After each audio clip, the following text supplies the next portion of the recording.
안녕하세요. 저희 딸 애가 한 달여 전쯤에 결혼을 했잖아요. 안 싸돈 되시는 분도 사실 저와 같은 수필을 쓰신다고 하시더라고요. 지난 설 때 안부 전화를 하셔서 수필집 2권이 있다고 하니까 아이들한테 들어서 저에게 수필집 2권을 좀 보내주시면 좋겠다 라고 하셔서 제가 글이 야물지를 못하니까 안 싸돈께 그걸 보내드린다는 게 사실 욕되는 것 같아서 망설여지기는 하거든요. 근데 뭐 기쁜 마음으로 또 보내드리려고 그래서 이제 여기다가 좀 사인을 하고 있는 중입니다.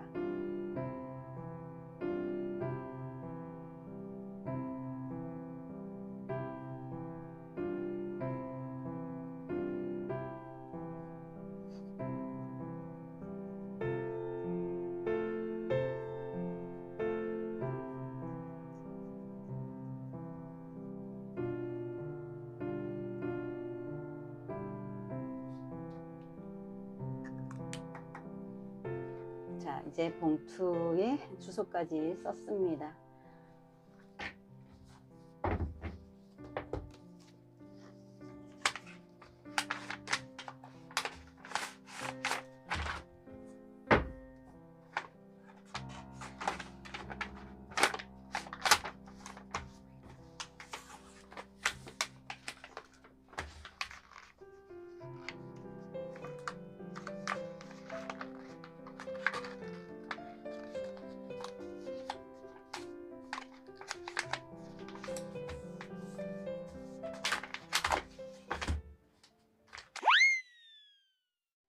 사돈이라는 게 참 어려운 사람이에요.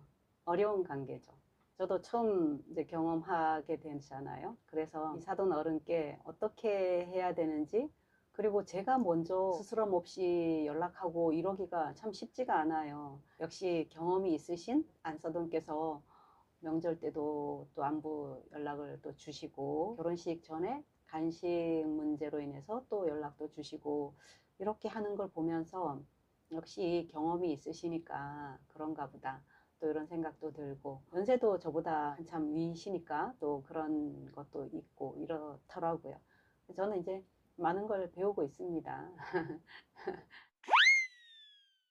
사도는 그렇게 너무 가깝게 지낼 관계는 아니지 않나? 이런 생각은 하고 있거든요. 사람이 싫어서가 아니라, 아시죠? 사람이 싫어서가 아니라 그냥 사돈이라는 그 관계가 그래요. 그냥 그렇게 계시고, 저도 저대로 있고, 이런 게 좋지. 어떤 집들 보면 엄청 친하게 지내고, 뭐 여행도 같이 다니고, 그런다고 하더라고요. 반찬까지 서로 나눠 먹고, 뭐 이런다고 하는데, 저는 그런 거 별로 원하지는 않아요. 그냥 적당하게 거리를 두고, 각각의 부모님 역할, 이렇게만 하면 된다고 생각을 해요. 저는 사위도 처음 맞이하니까 좀 그렇긴 하죠. 근데 결혼 전에 몇 번 봤으니까, 그리고 사이가 수더분해요. 저도 그냥 수더분하게 그렇게 대합니다. 특별하게 뭐 생각하는 건 없어요. 저는 딸의 선택을 믿었기 때문에 처음에 남자친구가 생겼다고 했을 때도, 그때도 그래? 어떤 사람이야? 뭐 요 정도. 그래서 뭐 네가 선택한 사람이니까 어련히 알아서 잘 선택했겠어? 뭐 이런 마음이었거든요. 딸의 선택을 믿으니까요. 그렇잖아요. 엄마들은 자식의 선택을 믿어야지, 안 믿으면 어떻게 할 거예요. 반대한다고 해서 요즘 자식들이 안 하나요? 결혼을? 다 해요. 굳이 관계를 망가뜨릴 필요까지는 없고, 또 자기 자식을 믿는다면 자식이 선택한 사람도 믿어야 되죠. 못하고 잘하고 이걸 떠나서 자기 둘 잘 살면 된다. 결혼식 준비하는 거 보니까 둘이서 알뜰하게 잘 하더라고요. 믿음이 갔고, 둘이 어떤 상황이 되어도 그 둘이라면 잘 해 나갈 거다, 그런 또 생각이 들더라고요. 걔네들은 걱정이 없다, 이런 생각이 드는 거죠.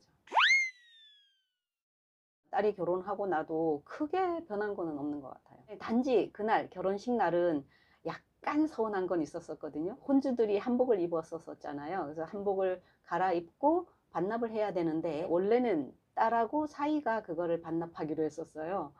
그런데 마치고 옷을 갈아입고 나니까 안사돈께서 아들하고 며느리가 된 저희 딸하고 큰아들이 또 있어요, 그분이. 그래서 큰아들 내외하고 이렇게 해서 가족이 완성체가 되신 거죠. 그분들은. 큰며느님께서 산딸이 곧 다가오고 하니까 앞으로 자주 이렇게 6명이 모일 시간이 잘 없다 이렇게 생각을 하셨겠죠.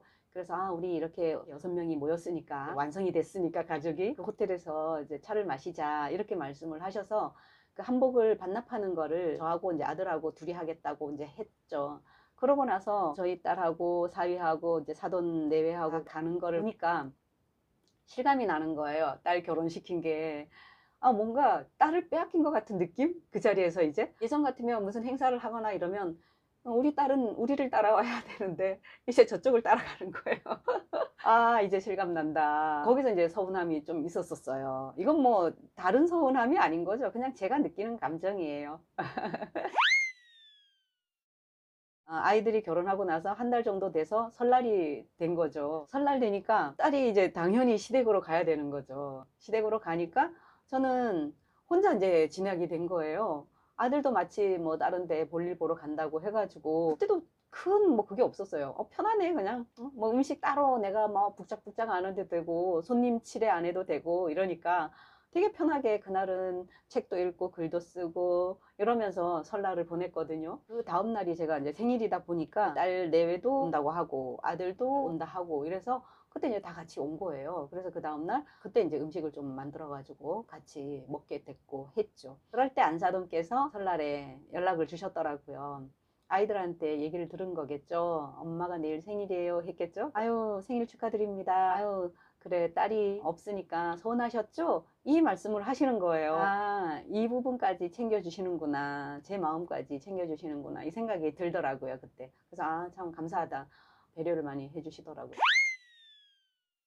딸 결혼시키고 나니까 든든하네? 이런 마음도 있어요. 남들은 아들이 하나 더 생긴다 생각해라 뭐 이렇게 말도 하긴 하던데 저는 이제 그 생각보다도 사람들이 그러잖아요. 며느리를 딸같이 생각한다 이렇게 말을 하는데 저는 며느리는 며느리고 딸은 딸이라고 생각해요. 그리고 아들은 아들이고 사위는 사위라고 생각을 해요. 제가 보수적이고 꽉 막혀서 그런 건 아니고 아무리 가도 사위는 아들이 될 수 없는 거죠. 그래도 아들은 내 자식이니까 그나마 조금 더 편할 거 아니에요. 그렇다고 해서 저는 아들에게도 함부로 하진 않아요. 남의 자식인 사위에게는 더더군다나 예를 갖춰서 대해야 되죠. 저는 사위에게도 말을 이렇게 확 놓기가 좀 그렇더라고요. 그래서 어서 와요. 지금도 뭐 결혼하고 딱 한 번 왔지만 어서 와요 뭐 이렇게 되더라고요. 남의 귀한 자식이기 때문에 함부로 하기가 좀 그래요. 그 정도로 저는 늘 일정한 거리는 두고 그래야 그거는 배척한다는 뜻이 아니고 일정한 거리를 둔다는 것은 그 사람을 존중한다는 뜻으로 저는 생각을 하기 때문에 그렇게 하려고 해요. 하다못해 저는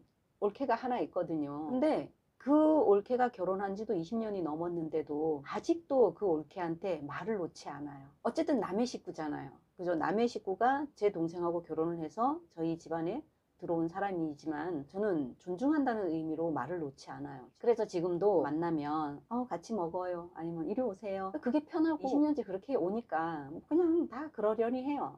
올케든 동생이든. 그래서 저는 사위에게도 아들이라고 생각하진 않는다. 그냥 사위에게 예우를 갖춰서 대해줄 거다 이렇게 생각을 해요. 그게 건강한 장서 관계가 아닐까. 요즘에는 고부 간의 문제보다도 장서 간의 갈등이 심하다고 이렇게 말을 하더라고요. 저는 그게 다 아들 같은 사위라고 생각을 하니까 함부로 해서 그런 거 아닐까 뭐 이런 생각도 좀 든다는 거죠.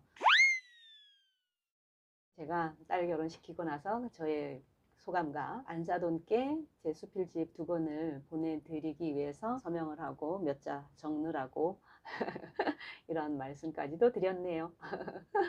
오늘은 여기까지 말씀드리고 다음에 또 다른 걸로 찾아뵐게요.